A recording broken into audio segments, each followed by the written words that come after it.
बहुत सारी बातें हैं गौतम जी ने और कृष्णकांत जी ने बोल दी हैं। काफ़ी बातें आ चुकी हैं। मैं इतना कहना चाहूँगी कि हमें ये कैसे मालूम लगता है कि जमहूरियत जो है या लोकतंत्र जो है वो खतरे में है। इसे हर इंसान जो है वो अपनी अपनी तरीके से अपने अपने एंगल से जो है वो महसूस करता है, उसका एहसास करता है।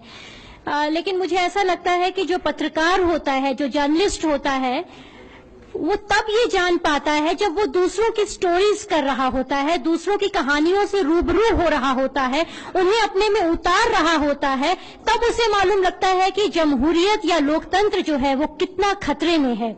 जमहूरियत का मतलब कभी भी अक्सरियत जो है वो नहीं होता है, जो मेरे ख्याल से उसका मतलब होता है कि आखिरी पायदान पर बैठा वो आदमी जिसे कुछ भी खाने का, कोई भी त्योहार मनाने का, किसी भी भाषा को बोलने का, अपने तरीके से शादी करने का, कुछ भी कहीं भी नौकरी करने का, कहीं भी मकान लेने का जो होता है वो अधिकार होता है।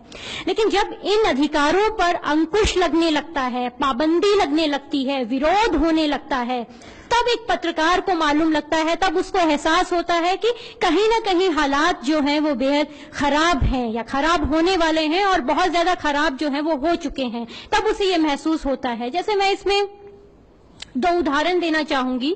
लंबे अरसे से मैं पश्चिमी उत्तर प्रदेश, वेस्टर्न यूपी और हरियाणा कवर करती हूं। मैंने अपने बचपन से लेकर इस सरकार के आने तक कभी भी हरियाणा में माइनॉरिटी के खिलाफ इस तरह की नफरत और इस तरह का भेदभाव जो है वो नहीं देखा था। पश्चिमी उत्तर प्रदेश में भी छुटपुट घटनाओं को छोड़ दें तो इस तरह की बात जो है वो नहीं देखी थी। इस सरकार के आने से पहले माइनॉरिटीज के साथ जो हम लोगों ने नाम भी कभी इस तरह के नहीं सुने थे, लेकिन इस समय के जो हालात हम देखें जब हम रिपोर्टिंग करने जाते हैं तो मैं ये दावे से कह सकती हूँ कि सारी घटनाएं इस ओर इंगित करती हैं कि हरियाणा जो है पूरी तरह से अपने आप को हिंदू राज्य बनाने की ओर बहुत तेजी से अग्रसर है। त्योहारों पर वहां की पुलिस तय करेगी कि आपकी बिरयानी में क्या डलता है, क्या डलेगा, क्या नहीं डलेगा, आप कौन से त्योहार करेंगे, आप कहां पर रहेंगे, आप कौन सी भाषा बोलेंगे। अटाली में से जब मुसलमानों को निकाल दिया जाता है तो हम लोगों ने वहां के बड़े बुजुर्गों से ये कहकर बात की कि बहुत सारी ऐसी मुस्लिम महिलाएं हैं जो प्रेग्नेंट हैं, बहुत सारी बूढ़ी महिलाएं हैं, बहुत सारे पुरुष जो हैं वो बूढ़े हैं, बीमार हैं, उनका गांव के डॉक्टर या पास की डिस्पेंसरी से इलाज चल रहा है। तो कम से कम जो भी आपका झगड़ा हो आप वहीं बैठ के इसको सुलझा लीजिए, लेकिन कम से कम वो अपने घरों में तो आ सके। और उस समय बहुत सर्दी का भी वक्त था और वो लोग पास पास के इलाकों में किराए पर रह रहे थे। तो वहां के बड़े बुजुर्गों का ये कहना है कि देखिए हमारे मनों में तो ऐसी कोई बात नहीं है, लेकिन हमारे जो लड़के हैं वो हमारे हाथ से निकल चुके हैं, उन्हें हम किसी भी सूरत में नहीं मना सकते हैं। ये दलील जो है ये उनकी थी। इसी प्रकार से अगर हम वेस्टर्न यूपी की बात करें, मुझे अच्छे से याद है जिस समय मैंने दादरी में अखलाक वाला इशू कवर किया था, हम लोग कवर कर रहे थे, वहां पर भी यही इशू आया था। हम लोगों ने ये सोचा था कि दादरी में जो बिसाड़ा जो गांव है, शायद ये उस गांव की घटना है, इसीलिए उसी गांव में इतनी ज्यादा नफरत होगी या जहर होगा। तो मेरे साथ एक और साउथ इंडियन जर्नलिस्ट से हम लोगों ने तय किया कि हम बिसाड़ा के साथ साथ आसपास के 10 गांव का सर्वे करते हैं कि वहां पर कैसी स्थिति है। तो आप यकीन मानिए कि वहां पर भी 16-17 साल से लेकर ये 30 या 32 साल तक के जो युवा हैं उनके अंदर इतना जहर, इतनी नफरत है, मालूम नहीं राष्ट्रवाद और राष्ट्र प्रेम का कौन सा पाठ उनको पढ़ाया जा रहा है। ये जो नई फौज आ रही है, नई फसल जो तैयार हो रही है, इसमें इतनी नफरतें और जहर से इसको सींचा जा रहा है कि आने वाला जो दौर है वो इससे भी ज्यादा हम लोग खतरनाक तरीके से सोच सकते हैं। जहां तक हम लोग हरियाणा की बात कर रहे हैं, क्योंकि हरियाणा में बहुत ज्यादा मेरा आना जाना रहता है, आप वहां पर काऊ कमीशन बनाने की बात करते हैं, आप वहां पे गौशालाओं को सरकारी फंडिंग देने की बात करते हैं, आप वहां पे भगवत गीता को सिलेबस में ऐड करने की बात करते हैं, आप वहां पर वहां का एजुकेशन मिनिस्टर ये बात करता है कि वहां की लड़कियों को कम उम्र का नौजवान पुरुष टीचर नहीं पढ़ाएगा क्योंकि उसकी नीयत अच्छी नहीं होती है। तो ये किसने बोल दिया कि बुजुर्गों की नीयत बहुत अच्छी होती है। आप वहां पे रिफॉर्म्स लाने की बजाय वहां पर उल्टी सीधी बातें करते हैं। तो आम आदमी किससे शादी करेगा, कौन सी भाषा बोलेगा, क्या करेगा, कहां आएगा, कहां जाएगा, ये आप लोग तय करते हैं। अभी एक और विचार आ रहा है आरएसएस की तरफ से कि 12वीं कक्षा तक जो है वो अंग्रेजी जो है वो नहीं पढ़ाई जाए, रीजनल जो क्षेत्रीय भाषाएं हैं उनमें पढ़ाई लिखाई हो। तो मेरा ये मानना है कि आप खुद तो हिंदी के पत्रकार को सबसे आखिर में इंटरव्यू देते हैं, आप अंग्रेजी के पत्रकार को बिठाते हैं, उन्हीं को इंटरव्यू देते हैं। आप खुद विदेशों में जाते हैं, आपके बच्चे कॉन्वेंट में पढ़ेंगे, आपके बच्चे विदेशों में पढ़ेंगे, लेकिन भारत के आम आदमी के जो बच्चे हैं वो सिर्फ हिंदी सीखें, क्योंकि हिंदी में उस तरह का ज्ञान नहीं है, उस तरह की दुनिया की जानकारियां नहीं है जो उसको इस समय जाननी चाहिए। आप रशिया और चाइना कभी हो नहीं सकते जिन्होंने अपनी क्षेत्रीय भाषाओं में पूरी दुनिया को ट्रांसलेट कर दिया है। आपकी क्षेत्रीय भाषाओं में इतना दम है क्या? तो एक तरह से आप शाइनिंग इंडिया की कभी बात करते हैं, आप मेक इन इंडिया की बात करते हैं, तो ऐसे मेक इन इंडिया होगा कि आप सिर्फ हमको हिंदी पढ़ाएंगे, वो भी 12वीं तक, और आपका ये कहना है कि इंग्लिश को सिर्फ इस तरह से पढ़ाया जाए जैसे फ्रेंच और स्पेनिश पढ़ाई जाती है। आप यूनिफॉर्म सिविल कोड की बात करते हैं, ट्रिपल तलाक की बात करते हैं। जब भी हम लोग कई बार ऑफिस मीटिंग या बहुत सारी जगहों पर बैठे होते हैं तो लोग बोलते हैं नहीं नहीं मनीषा जी, आपको नहीं मालूम है, मुसलमानों के यहाँ औरतों की बहुत खराब हालत है। ठीक है, हो सकता होगी, रिफॉर्म्स की जरूरत है, हर तबके में होती है, लेकिन आपके यहाँ तो हालात बद से बदतर हैं। हरियाणा में आए महीने दलित औरतों के साथ रेप की घटनाएं होती हैं और आप बोलते तक नहीं है उस पे।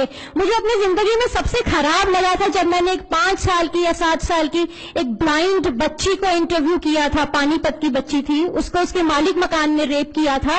उससे ये तक पूछने का मन नहीं हो रहा था कि बेटा तेरे साथ हुआ क्या है, तू अब किस स्थिति में है। एक साल के बाद भी इतनी कम उम्र की लड़कियों के पेट में दर्द खत्म नहीं हुआ था।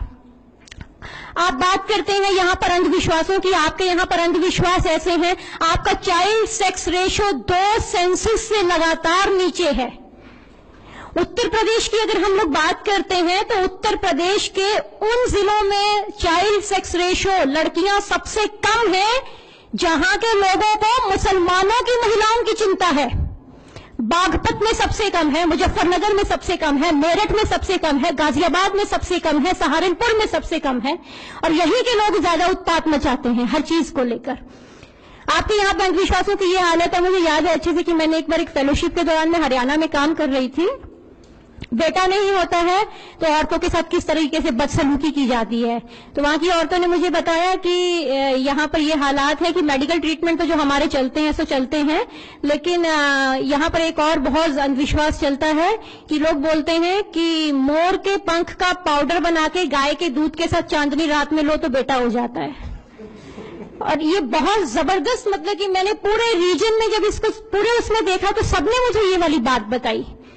तो आपके यहाँ अंधविश्वासों की ये हालत है। आप अपने रिफॉर्म्स तो देखिए, चलिए ठीक है, आपको एक कौम की महिलाओं की बहुत चिंता है, बहुत अच्छी बात है, वो लोग अपना देख लेंगे, आप पहले अपना देखिए। सारी दुनिया में नहीं, अगर हम कहें तो पूरे भारत में औरतें एनीमिक होती हैं, पूरी दुनिया में औरतों के स्वास्थ्य हालात सबसे ज्यादा खराब होते हैं।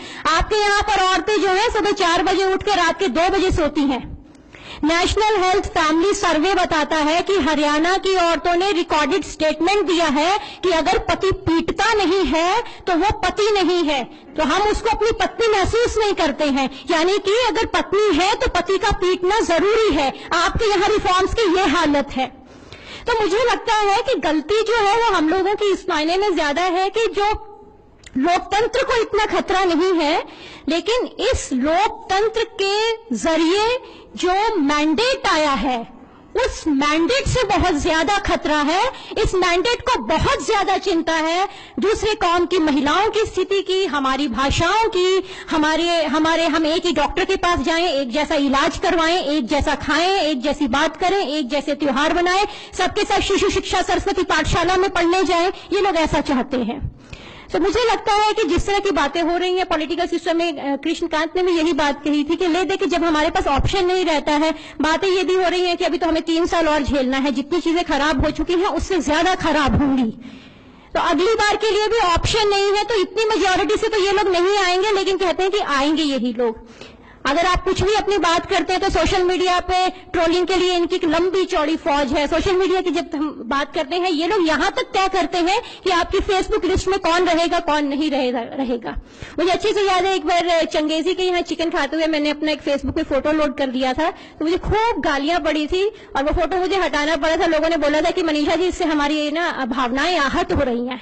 आप इंसान को मार देते हैं तो आपकी भावनाएं आहत नहीं हो रही हैं, हमारे चिकन खाने से आपकी भावनाएं आहत हो जाती हैं। सो गलती हम लोगों की है। अगली दफा के लिए अगर कुछ चीजों में हम लोग सुधार कर सके तो मुझे लगता है कि एकजुट होकर छोटी छोटी चीजों को भुलाकर बहुत सारी चीजों पर सहमति करनी होगी। बहुत सारी चीजों को अगर हम लोग जो हमें अलग कर रही हैं, कहीं ना कहीं हमें छोटे कास्ट में या समुदाय में या भाषा में या कल्चर में बांध रही हैं, उन चीजों को छोड़ के हम लोगों को एक मंच पर आना चाहिए। शुक्रिया।